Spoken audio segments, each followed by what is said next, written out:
China isn't just buying Canadian farmland. China isn't just funding universities. China isn't just tied to fentanyl trafficking. There is a chilling web of Chinese influence seeping into Canada's Liberal Party. The question is, has Beijing's shadow already shaped our election? Investigative journalist and founder of The Bureau, Sam Cooper, joins us. Hey, Sam, welcome. How are you? I'm good. Great to be back. Great to have you. How extensive is the evidence that Beijing has targeted Canada's Liberal Party, specifically, let's say, to advance its geopolitical goals? Well, in the current election, there's very strong evidence that unelected Prime Minister Mark Carney is favored by Beijing. Richard, even before the Canada's Election Threat Monitor came out and said 2 weeks ago that an extremely high-level Beijing disinformation operation on WeChat had fostered stories that promoted Mark Carney as a tough guy, quote, to fight President Donald Trump's aggression towards Canada, and that was amplified up to 3 million times in Canada's Chinese or Asian Canadian community, which is about, close to 3 million strong.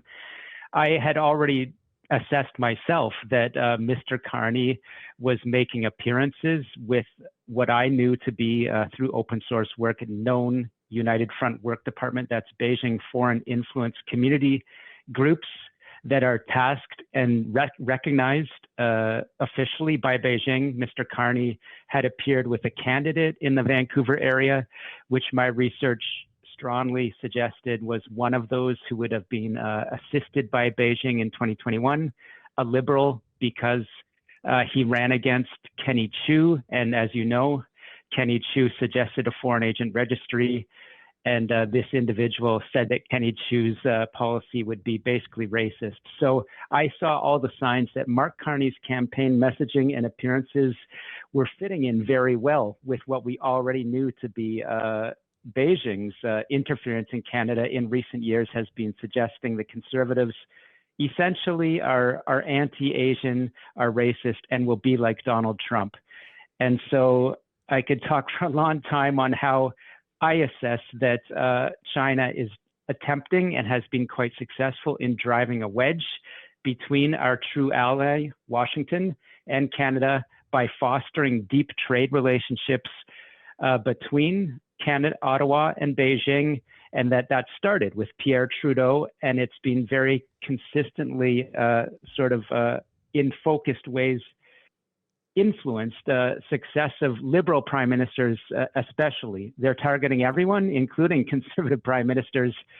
But there are known cases where China is absolutely deeply interfering in the current election, and it's just completely a continuation of the last several elections. Let's talk about Markham Unionville. And how telling is it that Paul Chang, who was allegedly counseling kidnapping, urging, he says he was joking, but urging those in attendance at one of his rallies to kidnap his Conservative opponent, Joey Tay, and turn him in for a bounty to the Chinese consulate because Joe Tay was an activist for Hong Kong democracy. And all they had to do was replace Paul Chang with anybody with, no clear ties to the communist regime in China. And they end up with Peter Ewan, who, is seen in videos in police uniform singing a communist anthem, essentially. I mean, how big a tell is that they couldn't find somebody in Markham Unionville to replace Paul Chang with somebody who's not a communist? Well, I mean, Richard, you really hit on it. Like, I'll rely on what the thesis reporting, even public reporting, has now disclosed. As you know, it all started with myself building up my own sort of academic knowledge and studies and getting leaks from people that essentially said I was on the right track.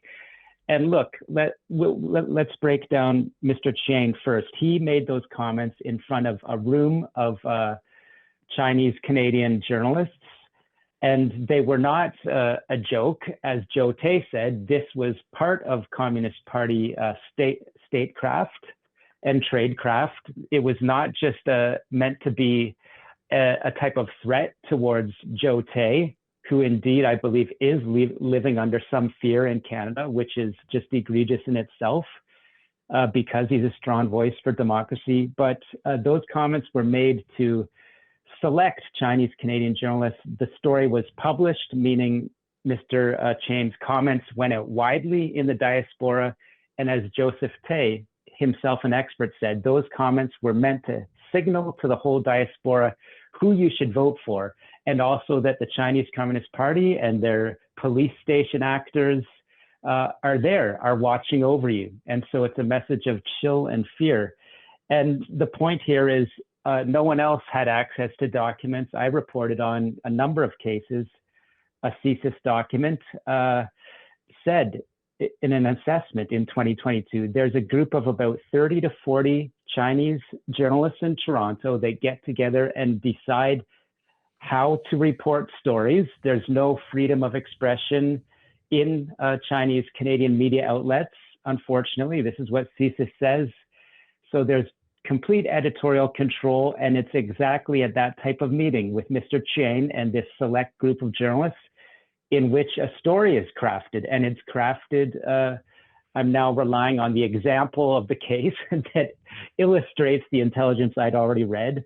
The story goes out to the Chinese Canadian airwaves because someone decided it should.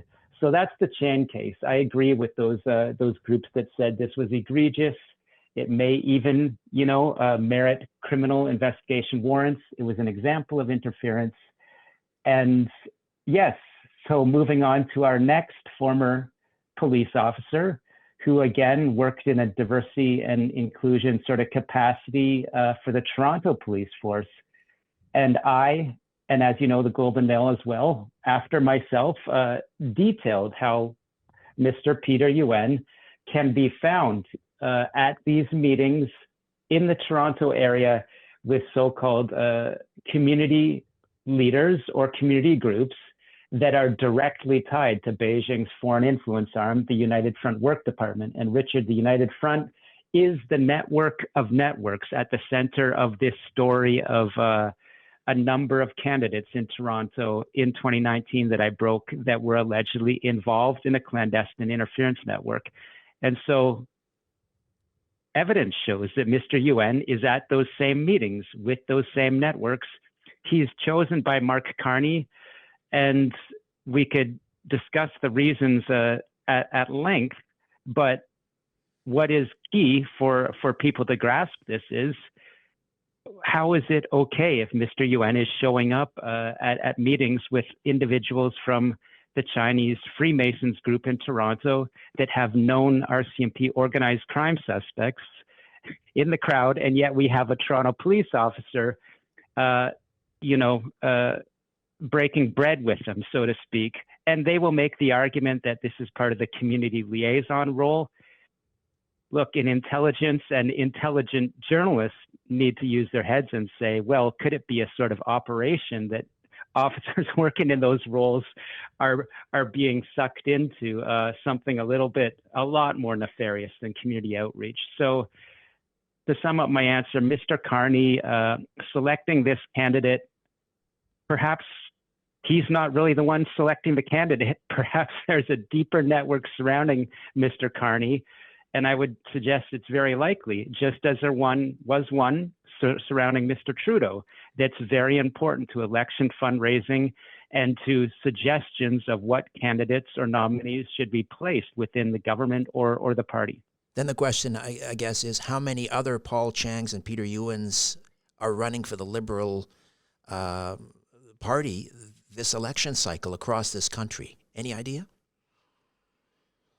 Well, again, I can rely on a documented source. I broke the story this summer for the Bureau with assistance from very astute and really brave Chinese Canadian researchers that were able to dig up documents from the Chinese Communist Party in 2020, I believe, that said that Beijing's foreign influence arm, the United Front, was pleased that it was increasing its proportion of endorsed candidates in Canadian elections since 2015, and in the don't hold me to this, I believe it's 2019 or 2021. The key is Beijing said 41 candidates that they felt were high quality candidates ran as nominees.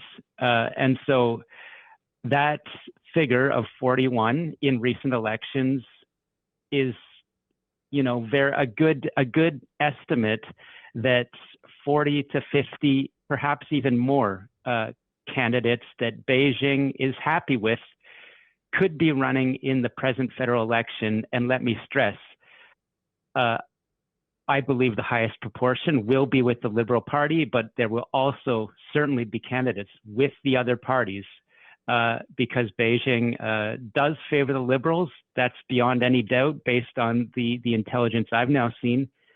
They favor Mark Carney as they favor Justin Trudeau, but they seek to support other candidates in very sophisticated ways in other parties. The Chinese consuls have played a role in mobilizing Chinese Canadian voters against the Conservative Party. Isn't it way past time for these Chinese consular officials to be sent packing? Close these consulates if necessary? What's the delay? Well, in diplomacy, as it's been explained to me, there will be very, very wide-ranging consequences when you take a strong action against a hostile regime. We know that the United States, the most powerful by far nation in the world, shut down and raided essentially China's Houston consulate. At the same time, I believe the U.S. government probably would have evidence to shut off all communications and diplomatic engagement with China if they really took it seriously. And that would be really on the verge of warlike conditions. But here we are. And so you ask, why does Canada tolerate? What I know for a fact, Chinese consulate officials across Canada are seen in police surveillance with elite organized crime. And Richard, you asked the question that has come across my mind for about 4 years now. How do we accept that? How do we accept normal relations with a country that is not normal and uses, and this is not, I think a lot of people, well, people that read my stuff certainly, which is evidence-based, it's not a surprise to them that China is using organized crime, as is Iran. But I do think it's unacceptable, and Canada really needs to find its legs and get at that inner hockey player and toughen up, because we can't endorse that type of behavior on our soil. Sam, is there evidence to connect the dots to suggest that the Liberal Party is awash in Chinese fentanyl money? What I can say with full confidence is that I'm now not the only one that is reporting that the RCMP in its surveillance capacity has had concerns that Justin Trudeau was found at fundraisers with senior Chinese organized crime suspects. The Globe and Mail broke a story very similar to the information I reported in my book, Willful Blindness, that Mr. Trudeau, no one is alleging knowingly, but certainly was found in concerning situations where very wealthy organized crime, suspects were found with him. And I don't, it's just a black box as to what our Canadian police and intelligence do with that information. Do they tell Mr. Trudeau, you should be careful of those types of meetings? Certainly, I've reported stories with sources that can't be publicly named, making comments that it is very concerning that national leaders, and not just Mr. Trudeau, a number of Canadian politicians are in the vicinity and at fundraisers and community events with very, very wealthy and dangerous people. So are some of those people involved in fundraisers to Justin Trudeau and other politicians? But let's focus on Mr. Trudeau. involved in the type of organized crime that would launder narcotics proceeds, inclusive of fentanyl and other, synthetic drugs coming from China? I believe that's highly likely. Yes, I do. Mm. Sam, how do we support your work? You can go to the bureau.news. Richard, I've been talking to you about my work for a while, and I appreciate it. So at the bureau.news, why I launched that website 2 years ago is, to build on the excellence of willful blindness and that in-depth reporting that, as you know, is not easy to do and is less prevalent in the world than it was 30, 40 years ago. So I'm aiming to continue that standard of excellence and rigor at the bureau.news. That's the main place to go to find my work, and I'm attempting to break very strong stories, every day at the Bureau. Sam, you are a treasure. Thank you so much for your time. Thanks, sir. Bye. Sam Cooper, investigative journalist, founder of The Bureau. Again, thebureau.news.